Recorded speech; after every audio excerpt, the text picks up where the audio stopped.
Welcome to Roll Call, a 126th Air Refueling Wing podcast of the Illinois Air National Guard at Scott Air Force Base. I'm your host, Technical Sergeant Brian Ellison. The Roll Call podcast focused on people, mission, and community. I want to thank our deployed friends for listening to Roll Call. Coming up, we'll learn about the busy Security Forces Squadron from Chief Master Sergeant Kendrick Henry. The Air Force Inspector General released its report on the findings of an independent review into racial disparity on December 21st. The Chief of Staff for the Air Force, General Charles Q. Brown, and Chief of Space Operations, U.S. Space Force General John Raymond held a town hall on Zoom the next day. The Air Education and Training Command hosted it on Facebook. You can still find it there. The IG review focused specifically on assessing racial disparity in military discipline processes and personnel development and career opportunities as they pertain to Black African-American airmen and space professionals. General Brown said the Air Force has to do a better job of ensuring operational positions are more diverse. When I was a captain, I did an interview for Air Force Times. And it talked about the percentage of African Americans that were pilots. It was 2%. That was 30 years ago. You know what it is right now? It's still 2%. And there's certain career fields, not only in the Air Force, but the other services as well, that those are the career fields, mostly the operational career fields, that those are the folks that actually rise to the top. If you don't put candidates in those career fields, it's harder to actually get them to rise to the top in the shape of the Air Force that it is today. And so you want to make sure that all of us have an opportunity, all the diverse groups have opportunities to be in key positions and compete in those positions that actually open the aperture for them to rise to the top. And that's why in the rated career fields for the Air Force, that's our initial focus in some areas, but it's really across the Air Force as well. One other thing I'd add to that is our developmental categories are also going to help us with how we manage that diversity on the officer side. And there's aspects of that on the enlisted side based on how we do their promotions as well. U.S. Space Forces General Raymond, he's the Chief of Space Operations, said it's not just pilots and the underrepresentation of people of color that's also an issue. The other thing that we're seeing is in our business in the Space Force, it's a science, technology, engineering, math, and there's an underrepresentation of, for example, females in STEM career field. So one of the things that we're doing is we build this human capital plan to develop this new service is looking at ways to assess early on a more diverse workforce in those areas that are traditionally underrepresented. Because as General Brown said, if you look at then how that progresses throughout the career field, throughout the course of a career, you need to have those folks to be able to build those into the senior leaders that we need. General Brown says that this report, unlike others, gives leadership insight into the next steps. In military discipline, we're expanding to examine all disparities by race and gender, and we're collecting more comprehensive data. On personal development and career opportunities, we're looking to improve culture, increase diversity, and measure progress. And in the area of trust, when it comes to the IG, equal opportunity programs, and our commanders, trust is earned by actions. We can't just talk the talk. We have to walk the walk. We have to ensure our leaders and commanders have the training, experience, authority, accountability, and responsibility to ensure that all of our members can reach their full potential. Now, these changes won't happen overnight, and we will not rush to failure. We'll be open and transparent as we proceed to make meaningful, measurable, and sustainable improvements that will endure across the Air Force and the Space Force well after I'm retired, and well after many of you have all retired and gone on to other parts of your life. To read about the next steps forward, I'll put a link into the description to the full report, which you can find at af.mil. We'll hope to discuss this report findings and what they mean with leadership in an upcoming episode. Coming up after a quick chat with Master Sergeant Heather Wilde of the 126th Air Refueling Wing Recruiting Office, my conversation with Security Forces Squadron Chief Master Sergeant Kendrick Henry. Master Sergeant Heather Wilde, 126th Air Refueling Wing Recruiting Flight Chief. What's new in recruiting, ma'am? Hey, sir. Not much. I just wanted to give a shout out to our newest officers here at the 126th Air Refueling Wing. We have Lieutenant Pilashevsky, Lieutenant Burris, and Lieutenant Garza, who have recently graduated from officer training school, and they are now back here around the wing. And then we also have 4 new enlistees this month. We've got Staff Sergeant McClinton, we have Staff Sergeant Clark, Senior Airman Collins, and Airman Basic Nelson, who have enlisted in the month of December. All right. Well, congratulations to them. That's a great honor, and good luck in their future endeavors here at the wing. What do you have for jobs? What's available? So we have a wide variety of jobs available. We have aerospace ground equipment. We have jet propulsion. We have a couple crew chief positions available. We also have civil engineering, engineering assistants, emergency management positions, a few positions over in logistics within fuels and vehicle maintenance. But my recruiters can definitely help anybody that is looking to find another job or know somebody who's interested in something that we have. And what's a good way to reach you, Master Sergeant Wilde? The best way to reach us is call us on our main line, which is 618-222-5701. Again, that phone number is 618-222-5701, and it rings to all of our cell phones, so somebody will definitely be able to assist. Thank you very much, Master Sergeant Heather Wilde, 126th Air Refueling Wing Recruiting Flight Chief. No problem, sir. I'm here today with the Security Forces Manager, and dare I say, one of the most popular chiefs in the wing, Chief Master Sergeant Kendrick Henry. Sir, thanks for joining us today. Hey, thank you very much. I'm glad to be here. I'm a fan of your work. I appreciate what you do. Oh, I appreciate it, sir. I appreciate that a lot. So, what does the Security Forces do? I mean, we see them, I guess, as cops. There's more to the job than just being cops. Right. Now see, the Security Forces career field, it's a consolidation, essentially, of 3 career fields. Several years back, we used to be separate. It used to be law enforcement, security apprentice, and combat arms. And so right around 1997, the powers to be at Headquarters Air Force consolidated those 3 into what we know now as security forces. And so it's a combination of combat arms training, weapons training and tactics, your typical law enforcement, and also force protection, anti-terrorism, and infantry tactics as well. So I noticed, like, some of your troops are over at the armory. So when you say consolidated, they take the same training, whether they're working in the armory or behind, driving a patrol car or something like that. Yes, the schools now are all consolidated into one. Originally, back many years ago when I first came in, I came in as law enforcement. There was a particular academy for law enforcement. There was a particular academy for security, and there was also a different tech school for combat arms. Now, it's rather consolidated. Everyone comes in as a security forces apprentice initially, and then there's special identification codes for combat arms, which is an additional school after you come back from tech school, and then you just go from there. So how long have you been security forces? My entire career, 23 years and counting. All right, so you came in, I can't do the math. What is August that, 97. August 97, okay. So you've seen the career change, you've seen the career field change. How has it changed? It's actually evolved. When I first came in, vast majority of my leadership, my flight chiefs were veterans of, Vietnam and Desert Storm.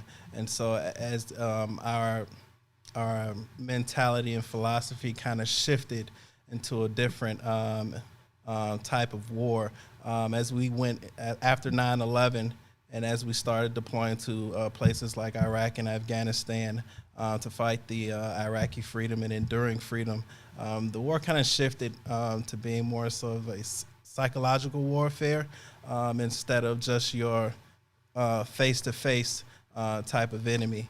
And so we had to shift our mindset. We had to shift our tactics, shift our techniques and procedures, and then also adapt and innovate to make sure that we were a better and more lethal force when it came to deploying and facing our enemies abroad. What kind of activity do you guys do when you're deployed?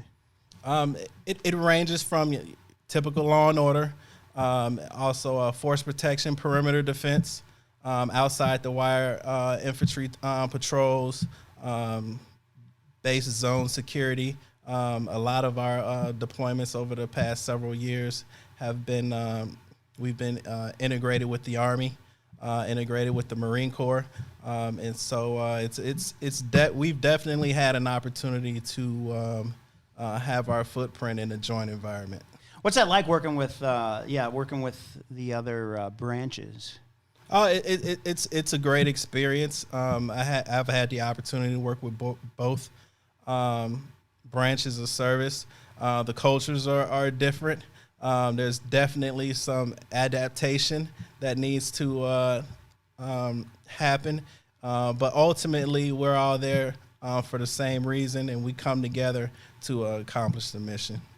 Let's go back here to Scott Air Force Base. What's your mission here on the base as far as like full? Because you guys are here, you have a pretty big presence full time.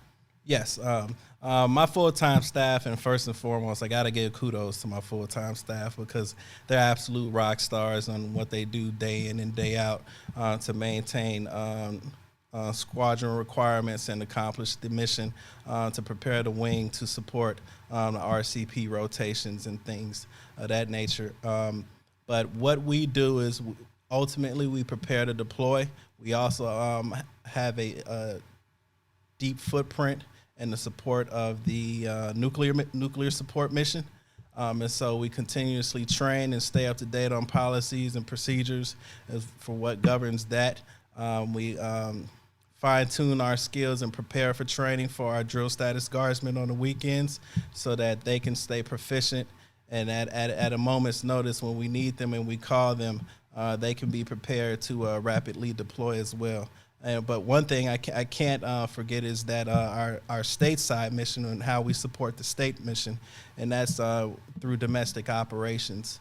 And in this pandemic, one thing's for certain that has really tested us because we've had to deploy on more than one occasion in support of civil unrest and as well as supporting the COVID-19 efforts throughout the state of Illinois. How have you supported the state in COVID-19? Well, initially, we have assisted. Our defenders have assisted with setting up alternate medical facilities where the hospitals in Chicago, Springfield, and Mount Vernon areas have been overcrowded. We've responded to the civil unrest in regards to local events and the unfortunate deaths throughout the nation. So it's at one point in time, 95% of our squadron was deployed, whether we were supporting the state mission for COVID-19, civil unrest, and also supporting our RCP abroad in Afghanistan. Wow. What's the RCP stand for? Reserve Component Period. Okay. Do you guys work with the 375th here? Are you guys pretty enmeshed with them? Oh yes, the 375th Security Forces Squadron. They're our comrades and our brothers, brother defenders. We support their day-to-day mission as far as law enforcement. They also provide us with a valuable resource as far as being the active and the host installation. Any and every time there's a need for anything, whether it's they need us for something or we need them for something, the partnership is continuous.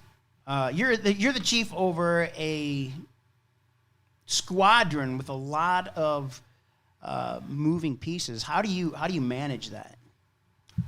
Well, number one, I rely on my teammates. No one does it by themselves. I have a great group of supervisors, senior NCOs and NCOs that carry the load day to day, managing their people and managing programs. I'm more so of a facilitator to help ensure that they're equipped with the appropriate resources. And my job as a chief at the squadron is just to take care of the people. Take care of the people, they take care of the mission, day to day, hands down.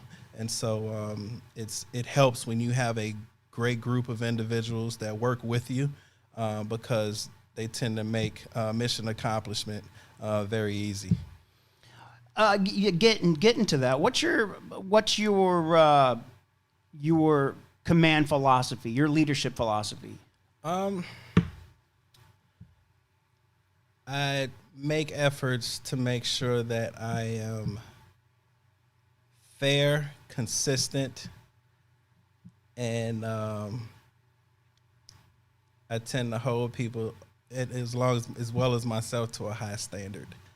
But most of all, I'll say fair and consistent, and also make sure that everyone that I'm surrounded by or that I work with, whether it's security forces or throughout the wing, is that number one, you're supposed to make sure that they know you care about them, because at the end of the day, your team's supposed to be an extended family. They're not going to go above and beyond the call of duty to make sure that the mission is accomplished if they don't know that you care about them. And as a chief and as a leader, it's very important that leaders have to care about their people and make sure that they're aware of that. What's your advice to younger airmen in the Air Force, maybe as a whole, who are just coming in? One thing I typically say to the brand new airmen is to remember, first and foremost, you're a leader yourself, and the first job of a leader is to make sure that he or she is an exceptional follower, because your job as a leader is to always learn. You never get to a position to where you're above learning. And as airmen in the Air Force, the Air National Guard, it's important that you find out and fine-tune your skills so that you can lead yourself first in the right direction, so that one day when that time comes and you're promoted and you're placed in positions of additional responsibility, that you can lead others. You can't lead others until you can first lead yourself. And in order to do that, you have to be a sponge, you have to learn from others, and be a good follower as well. How has COVID changed the mission of security forces? It's changed the dynamics, because, it's, number one, law enforcement. A lot of it is we're blue collar, we're hands-on. And so when you include a pandemic to where a virus is contagious based on a lack of social distancing and can be transmitted, within close distances and by touch. Right. We have to become creative in how we can still execute the mission, find a balance of keeping our defenders safe, while at the same time, as I said, taking care of the day-to-day mission. It's been challenging, but at the same time, our defenders have never hesitated to answer the call when we called them, no matter what. When they were deployed in Chicago and surrounded by thousands and thousands of people, supporting the civil unrest, we didn't get any complaints, zero hesitation from them, and they went out and they did the job bravely and courageously. And I'm extremely proud of our team. What's that like to be in a civil disturbance when there's a lot of people upset and how do you keep your cool? Well, first and foremost, and one of the things that my team did an exceptionally good job at is that they didn't forget that these are American citizens. These are our people. These are our neighbors. These are our store owners. These are our brothers, sisters, aunts, uncles, and number one and number two is it's their God-given right to protest peacefully as they see fit. And it all goes back to treating each other as human beings and not necessarily having an overtly aggressive presence.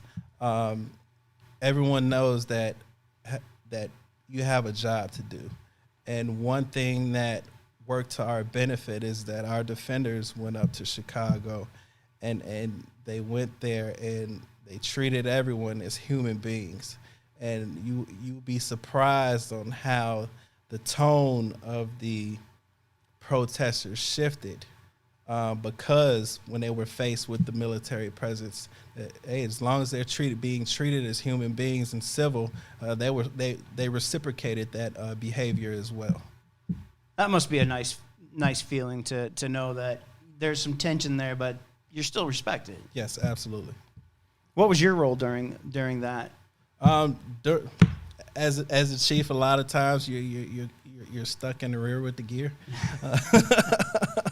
Is that something that's kind of frustrating? That you want to be up there? Absolutely. If I had my choice, and I'd be in the front lines with my teammates each and every time. But I understand that my job ultimately is to make sure they're trained and equipped. They have all the necessary resources and equipment that they need to go down, and also so that when they go there, they're well equipped. They can do the job safely. They have the equipment to keep themselves safe and the American people safe as well. I was assigned to the Wing Control Center during the pandemic this year, and so I got to see it from more of a 15,000-foot view from a wing commander's perspective and a state perspective, which was a great opportunity as well. I got to see how the moving pieces affect the wing and the state as a whole. Yeah, being a chief master sergeant, you're with the commander. How has that changed your perspective on what the squadron is doing?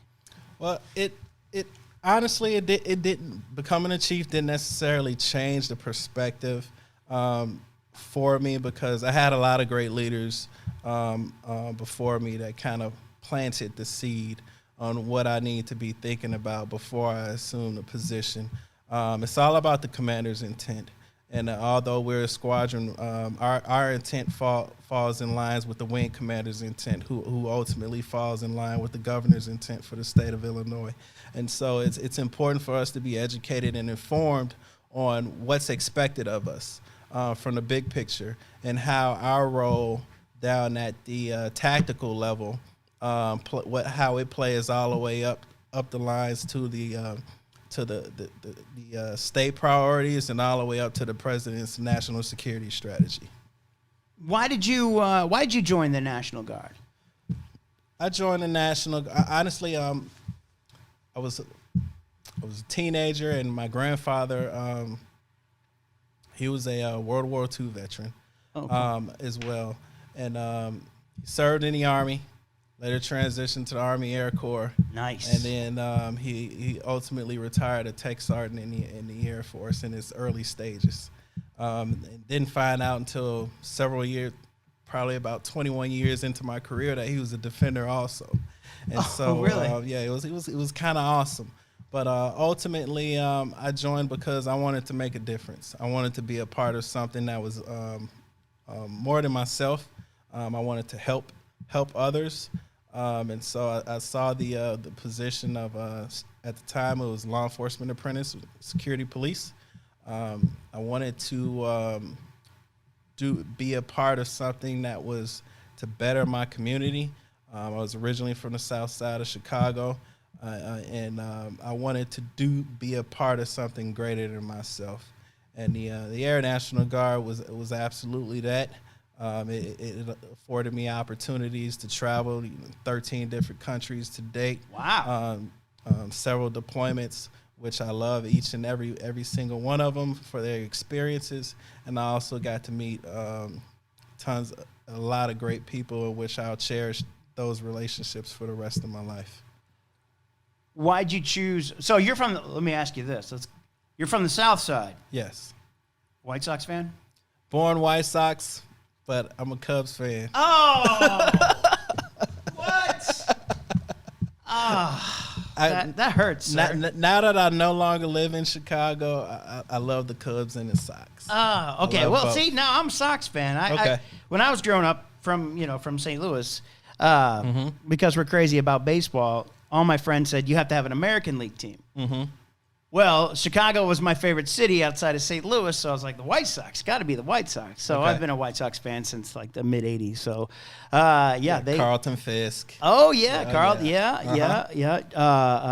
yeah. Just a great team. I mean, Frank Thomas coming up as a rookie. I remember that. Yep. And then just so many great players there. And I lived up in Chicago, and man, I went to a lot of Sox games.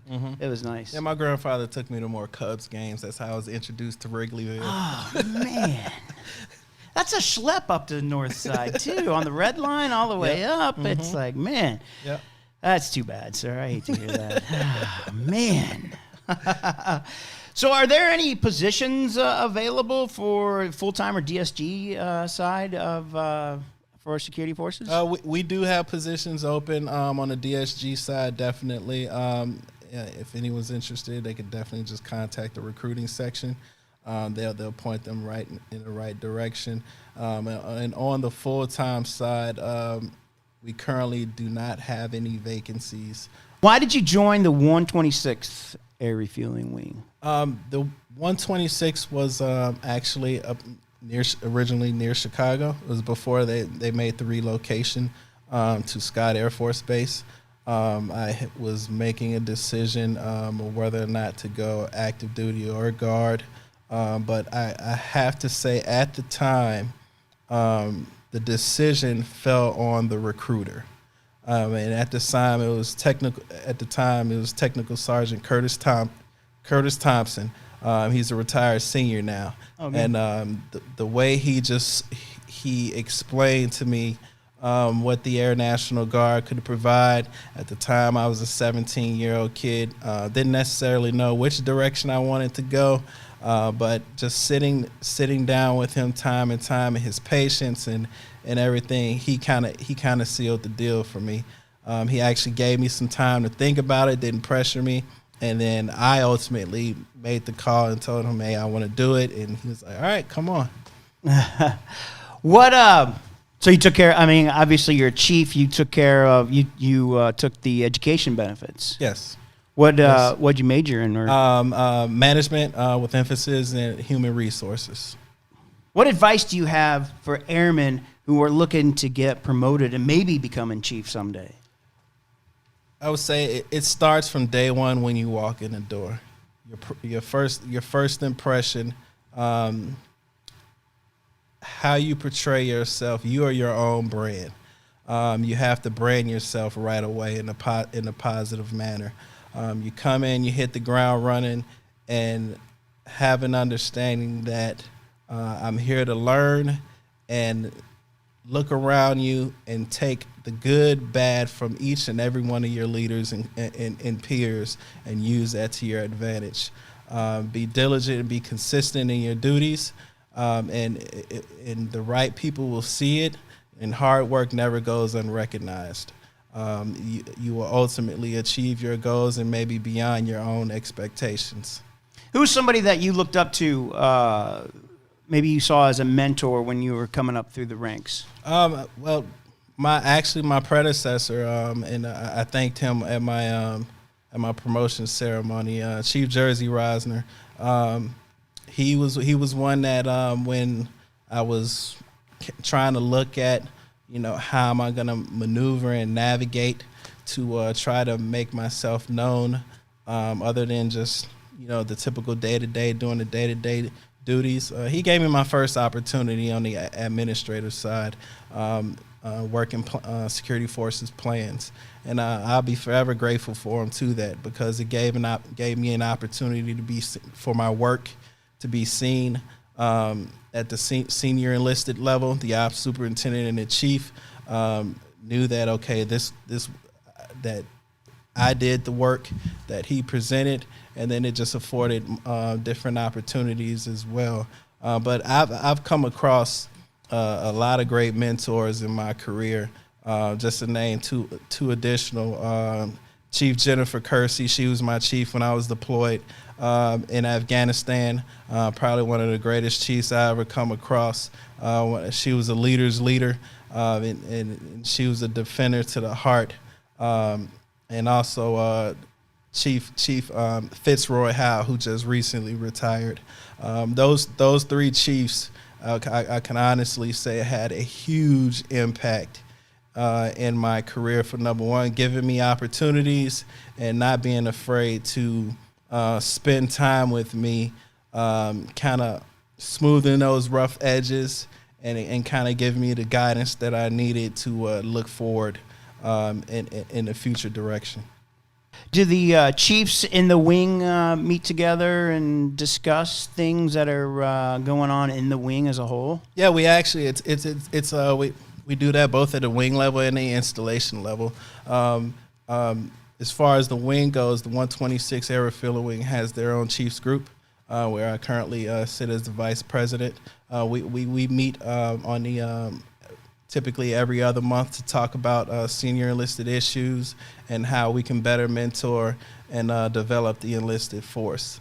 And we also do that at an installation level, which is the Scott Chiefs Group, which I serve as the president.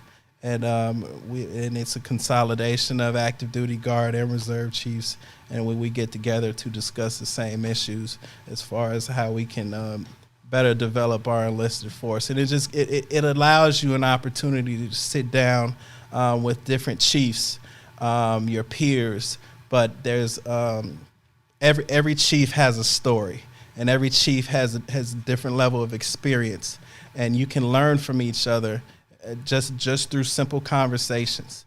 When you raise a question and you talk about you raise a question in a room, chiefs like to talk. So you provide an atmosphere where you get a bunch of chiefs where we can talk, and it's open for them to voice their own opinions. Then you're in for a nice conversation. But the beauty of it is, I often like to sit back and just listen.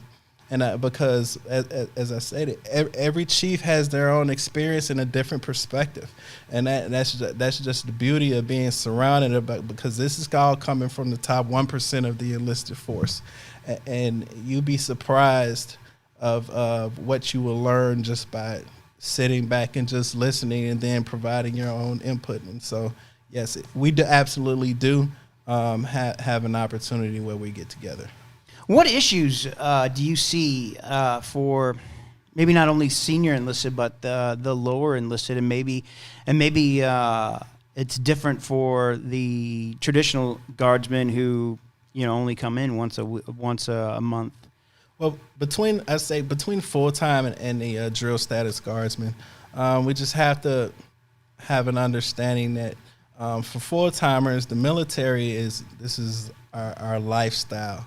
Every day we wake up and we put on a uniform, and so it's a constant reminder of the oath, the enlisted oath that we took, and so for drill status guardsmen, and I compliment them on constantly because they have to balance their civilian profession as well as their military profession. And just because you're a cop in the Air National Guard doesn't necessarily mean you're a cop in the civilian world. You may have someone who's a CEO of a Fortune 500 company, but is a staff sergeant in a Security Forces Squadron just because they want to serve in that capacity. And that's the beauty of it. But we can never forget that drill status guardsmen are here. Not naturally, a lot of them come for the educational benefits, but they come because they want to be here. And that's the beauty of the Air National Guard, and that's one thing that I constantly remind my counterparts in the other components of the service is that the Air National Guard, they're here because they want to. They're here day to day because they want to be, because it requires an additional sacrifice. Balancing two careers at the same time. What's it like to? How do you juggle that with?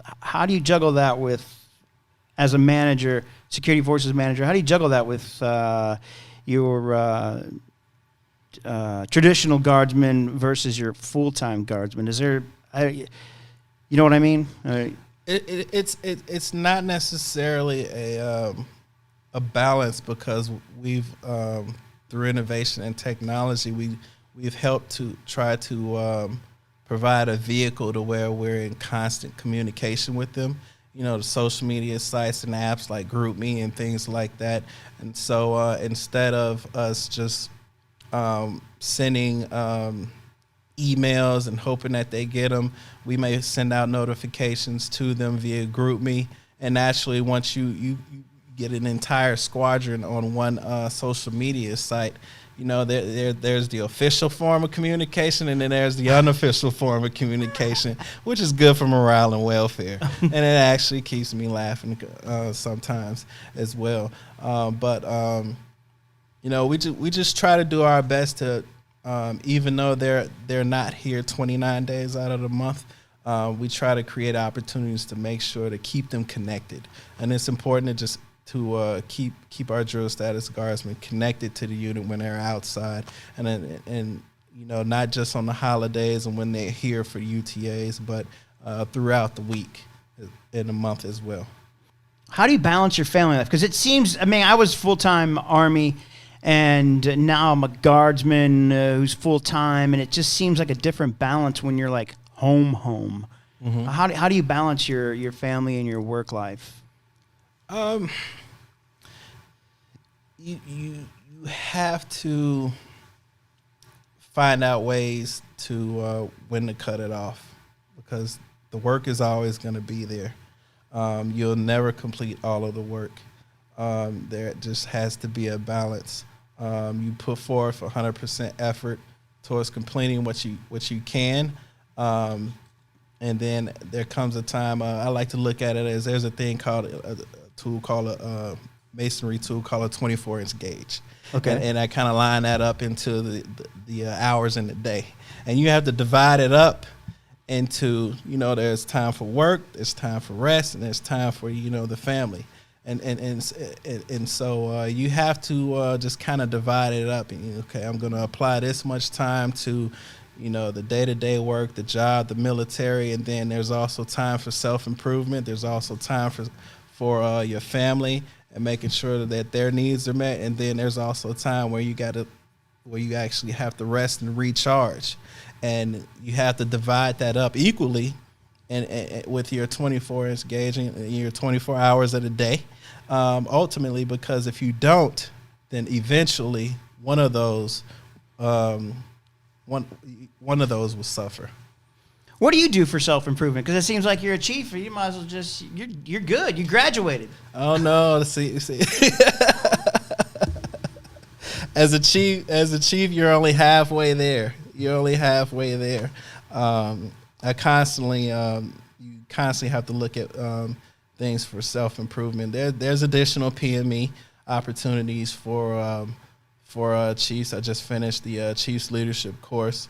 And that was good, and it gave me a huge perspective at the senior executive level as far as the Air Force. I read a lot of audio books, taking advantages of the education benefits, continuously seeking that, and also just looking at opportunities to sponge leadership workshops. And reading books. One of my favorite authors is John Maxwell, and so I continuously just try to better myself all the time. What books are those, John? I know, I kind of know them, but I can't remember the name of the books. I'll say two of my favorites are the 360-Degree Leader and the 5 Levels of Leadership. The 5 Levels of Leadership is probably my absolute favorite. What does that deal with? Because it actually talks to you about he divides it up into 5 levels. Okay. To where each and every one of your teammates, no matter what, based on your relationship, they're at one of those levels, and you'll be able to identify, and it gives you a base and a starting point on where you need to go from as far as being a leader. Being their leader, because ultimately leadership is all about developing relationships. Mm-hmm. The bottom level is typically, it talks about the position. Okay, I was afforded the position. I'm an E9. I'm the Security Forces Manager. That's the that's the position that I currently hold. Now, I could go around just bossing everybody around and being a dictator, but the amount of results that I'm going to get with my team, if that's the only thing that I'm using, is going to be minimal. But it also just talks about, okay, they follow you because they have to, because of the position. And then they follow you because they want to, because of the relationships. And then they follow you because of what you do for the organization. And they follow you because of what you do for others. And then ultimately they follow you because of who you are and what you represent. And so based on those, it's some more information as far as the 5 levels that you can go into. But it always, no matter what, and I've read that book probably about 12 times. Wow. Every single one of my teammates, I know what level I'm at when it comes to them. And it's a silent voice in the back of my head is when we're interacting, we're talking, I'm like, all right, I'm at level 1 with them. I got work to do. All right, I'm at level 2 with them. Okay, I still got work. I'm at level 3. Okay, we've been doing some time. I still got work to do, et cetera, et cetera. How do you make sure you know all the airmen? Okay, well, first and foremost, prior to COVID-19, we have a formation in the morning. It's called Security Forces Guard Mount.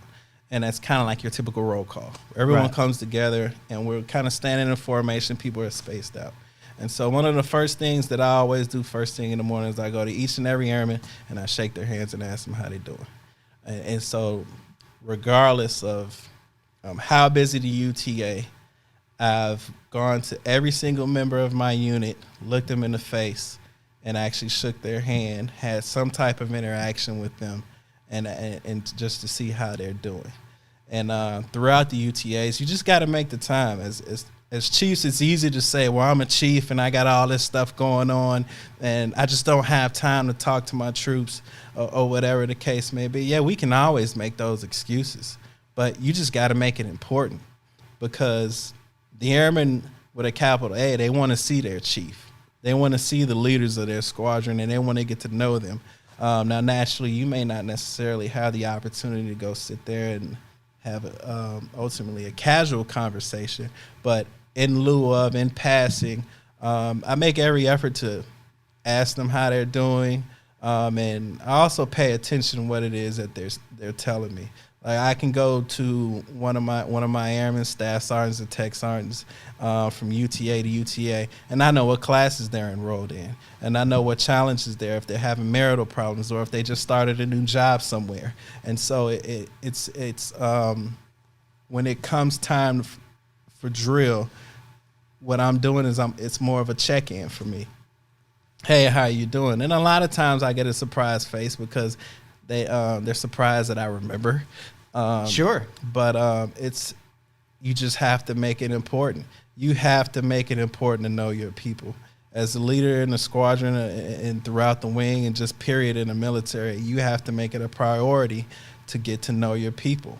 And the more you get to know your people, the better you can develop the philosophy on what's the best way to lead them. Because you can't lead any and everyone the same way. Every single person you have to lead differently. There's going to be some people you can say, hey, I need you to go take care of this assignment. With a little follow-up, they're going to go take care of it. It's going to get done. And there's going to be others. You're going to have to give them some more additional guidance and kind of help carry them along the way with giving them steps. Go left, go right, et cetera, et cetera. But ultimately, you still want to get them there. How long have you been full-time with the Guard? All but 6 months. Really? Yes. Wow. What did you do before? I guess you were in high school or something before that. High school, basic tech school. Came back for a UTA, jumped on a temp tour. Temp tour ended, had to do a couple of UTAs as a DSG, and then an AGR position opened up. I applied for it, and I got it. That's awesome. Mm-hmm. So Chief Williams just came through, the chief of the Air National Guard. Yes. And he talked about beards for the men. What do you think about that? I think that in regards to ultimately, regardless of how we modify and evolved in our dress and appearance standards, just a level of professionalism just needs to be maintained. Corporate America allows it. Yeah. And so senior executives have beards, and they walk in the office and they lead an organization of thousands of people. And if you go back into the history of the military force, they were allowed in certain countries, and it was actually a symbol of strength for a lot of different militaries. And so I think regardless on how we evolve is in regards to dress and appearance, as long as we maintain a professionalism, we'll be fine with it. What have you heard? Like anything about the regulation? Like, are they gonna mandate a length? I have not, and so I would anticipate that it would. Yeah, I would imagine so. because you know how we can be as people. If you don't hold us to a standard, we'll definitely test it. Couple more questions. Mm-hmm. Why did you decide to make the move down from Chicago to here? I bought into the unit, and I had a sense of ownership. Probably after the first week I was in the squadron. I knew then that I wanted to make it a career, and so when I was told that we were relocating, I said, okay, fine. There was no hesitation. It wasn't that there wasn't a thought of, oh, what am I gonna do? I'm leaving my hometown. It was more of, okay, it's what's best for the unit. The unit needs people to move down to relocate, so okay, this is what we're going to do. I consider the 126 as an extended family, and so it was an easy decision to come down. Anything else to add, Chief? I think I've kept you long enough. Oh, no. Ultimately, just thank you for allowing me the opportunity to be here, and just to speak. I've enjoyed my time here in the Air National Guard and the 126. It's been one of the best life decisions that I've made. The opportunities that I've had, I don't take for granted, and I don't take lightly. And ultimately, just thank you. All right, Chief. Thanks for joining me today. That's the Security Forces Manager, Chief Master Sergeant Kendrick Henry. Again, sir, thanks for coming in. Thank you. I'd love to hear about this move from Chicago to Scott Air Force Base. I don't know. For some reason, just the history of it fascinates me. And one day, I want to do just a podcast on just the move from Chicago down here to Scott Air Force Base. According to the Air Force Wounded Warrior Program, the 7th Annual Air Force Trials 2021 is going fully virtual. Air Force Trials is an adaptive multi-sport competition open for all wounded warriors enrolled in the AFW2 program and will take place April 9th through the 17th, with the actual competitions occurring between April 12th and the 16th. For updates and information on the Air Force Trials, you can look up woundedwarrior.af.mil. The combined federal campaign is going on now through January 15th. CFC is the world's largest and most successful annual workplace charity campaign, with almost 200 CFC campaigns throughout the country and overseas, raising millions of dollars each year. Pledges by federal, civilian, postal, and military donors during the campaign season will support eligible nonprofit organizations that provide health and human benefits throughout the world. Don't forget to check us out on social media, including our YouTube page. Need some more subscribers and likes on that. You can find all of our links to our webpage and YouTube at link.tr.ee/126 ARW. I'll put our link tree in the description. If you are watching on Facebook or Instagram, don't forget you can also download this on your favorite podcast app. Thanks for listening to Roll Call, a 126th Air Refueling Wing podcast focused on people, mission, and community. I'm Tech Sergeant Brian Ellison.